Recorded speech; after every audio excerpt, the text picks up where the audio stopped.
La réunion du comité de conjoncture d'aujourd'hui a passé en revue la situation de conjoncture hebdomadaire de la période du 5 au 9 avril 2021. Le contexte international est marqué par la publication des perspectives économiques mondiales d'avril par le Fonds monétaire international. Ces perspectives renseignent que la croissance mondiale devrait s'établir à 6% en 2021 pour ralentir à 4,4% en 2022, alors que les perspectives de janvier tablaient sur une croissance de 5,5 et 4,2% respectivement en 2021 et 2022. En Afrique, ces perspectives renseignent qu'après avoir enregistré la plus forte contraction en 2020 de moins 1,9%, la croissance devrait rebondir pour atteindre 3,4% en 2021, soit beaucoup moins que la tendance prévue avant la pandémie de Covid-19 en 2019. Le contexte national est marqué par le lancement, le 9 avril, par le chef de l'État, des travaux de réhabilitation des sites devant accueillir le 9e jeu de la francophonie.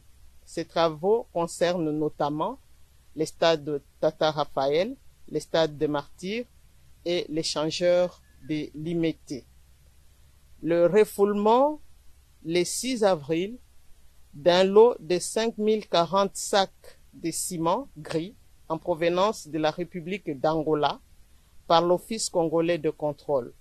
Ces sacs de ciment, interceptés au poste frontalier de Yema dans le Congo central, présentaient un défaut d'étiquetage et reprenaient frauduleusement l'inscription de la marque Dangote 3X.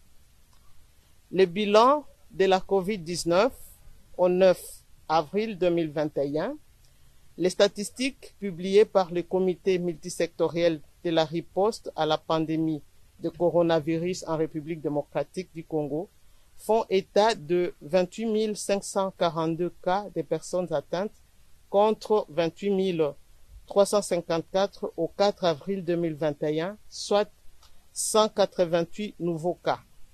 Pour ce qui est de décès, le comité multisectoriel en dénombre 745 contre 739 une semaine plus tôt, soit 6 nouveaux cas entre les deux périodes. Concernant l'évolution des principaux indicateurs économiques, les secteurs réels renseignent une décélération du rythme de formation des prix intérieurs au cours de la deuxième semaine du mois d'avril. Le taux d'inflation nationale hebdomadaire est situé à 0,081% contre 0,089% la semaine précédente. Le taux de la semaine, l'inflation de la semaine est consécutive notamment à la hausse des prix des céréales, de poissons, des viandes, des fruits, des épices, des articles de ménage, des produits pharmaceutiques, des combustibles, bref, les produits de première nécessité. La hausse de 2,5% de la consommation du ciment au mois de mars par rapport au mois de février, reflétant la hausse de 90,5% des importations, alors que la part des productions locales a baissé de 8,7%. Une hausse de 45,8% de la consommation du ciment en cumul annuel à fin mars par rapport à la période correspondante en 2020. Il y a eu baisse de 10,2% à fin mars du stock des produits pétroliers détenus par CEP Congo pour couvrir l'ouest du pays au mois de mars 2021 par rapport à fin février. Il y a eu hausse de 9,1% du stock des produits alimentaires importés à fin mars 2021 par rapport à fin février.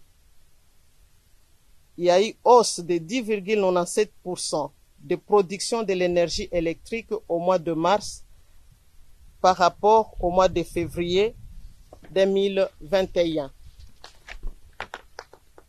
Et aussi baisse de 13,35% de la production de l'eau potable au mois de février par rapport au mois de janvier, se situant à 21 218 279 mètres cubes contre 24 486 089 mètres cubes un mois plus tôt.